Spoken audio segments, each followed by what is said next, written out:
السلام عليكم ورحمة الله وبركاته. النهاردة هنعمل مع بعض طريقة عمل الكشري المصري. هنا حطيت الزيت والثوم وقلبتهم كويس قوي. هنا نزلت عليهم بعصير الطماطم، هنا كمون وكزبرة وفلفل اسود ومكعب ماجي.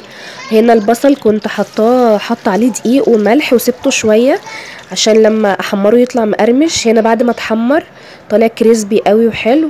هنا في نفس الزيت اللي حمرت فيه البصل نزلت بالشعرية حمرتها كويس قوي. وده الرز، بعد ما اتحمرت نزلت عليها بالرز قلب قلب. وهنا ده العدس كنت نقعاه في ميه مغليه لمده نص ساعه، نزلت بالعدس قلب قلب قلب برده كويس قوي.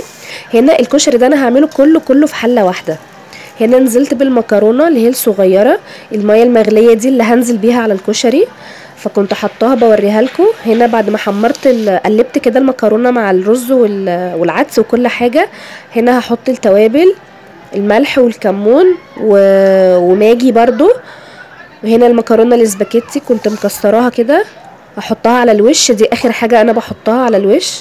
هنا غطيت الحله وهسيبها بقى شويه، هوطي عليها النار بعد ما تغلي.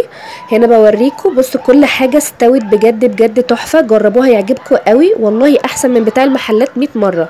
انا انبهرت من النتيجه بجد.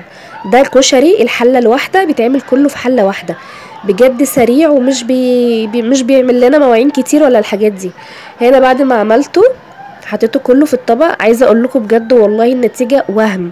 انا الطبق ده انا بعد ما صورت حرفيا انا اكلته. يعني ما تنسوش تعملوا اشتراك وتعملوا لايك للفيديو لو عجبكم وتعملوا متابعه. السلام عليكم.